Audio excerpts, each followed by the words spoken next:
All right, good afternoon, everyone.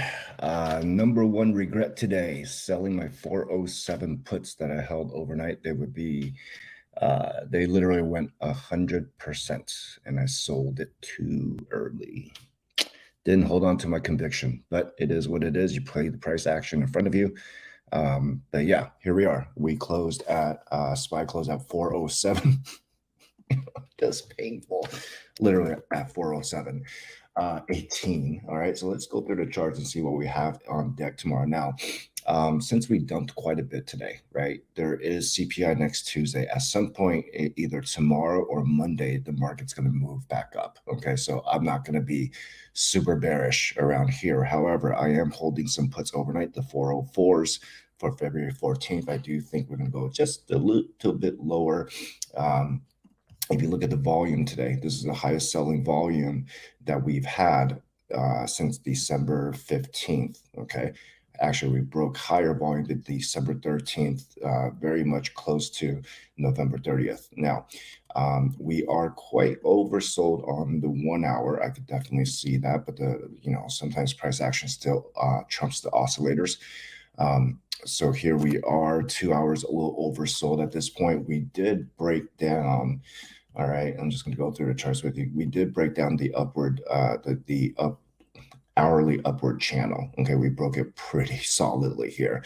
Remember I said 408 SR retest. All right, that failed.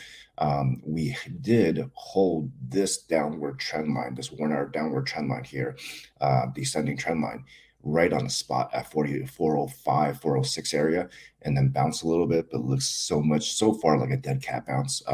It moved pretty fast through this volume gap I mentioned, right? Now, there is demand here. All right. So you see this hourly demand. So that's why the little jump. And also Apple hit 150, 150.42. And that's a psychological support. So sometimes they can come in for a bounce. But if we do break the 406, 405 area and no demand comes in, you have a volume gap to 404, another volume gap to 401. That's why I'm holding the 404 puts. For now, we'll see what happens in the morning, of course.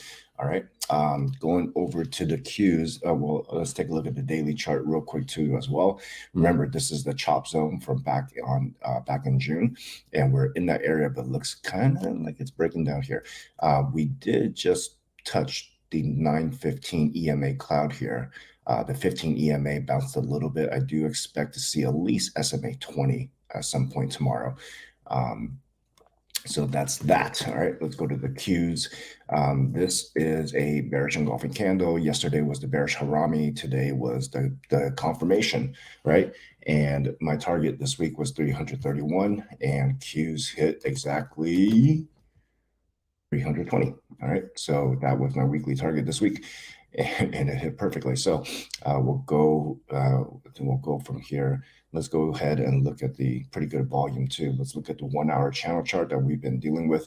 It did break the 1 hour trend chart on the lower trend line here, bounced off this particular trend line here. All right, and but once it fails, then you should see possibly under 300 tomorrow. So Q hit a psychological support. Obviously, the Apple did as well, so 150. So we'll see if that actually holds. If the Qs do not hold at least 293 tomorrow, then the total upward trend trajectory changes. Now, anything can happen tomorrow, and anything will happen tomorrow. So we'll continue to play the levels as we see them.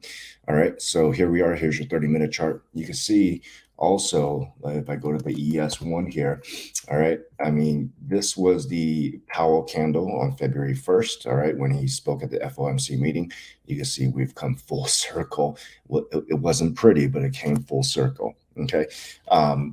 There's still a little bit of imbalance down here at the 40-30 level, 40-20 level, and ultimately the 4,000 level. There's some imbalance down here that may need to get filled. So if ES stays under, let's say, the 40.95 level or 40.90 levels tonight, then I think you'll see a little bit more blood tomorrow, but I'm not going to I'm just going to play objectively, see, whatever happens tomorrow happens. So this was support 4088 back from January 31st, and we broke right through that, holding on somewhat. And you could most likely maybe see a little bear flag bounce overnight. So, all right, with that said, hope you guys had a great day. And tomorrow is Friday, final trading day of the week.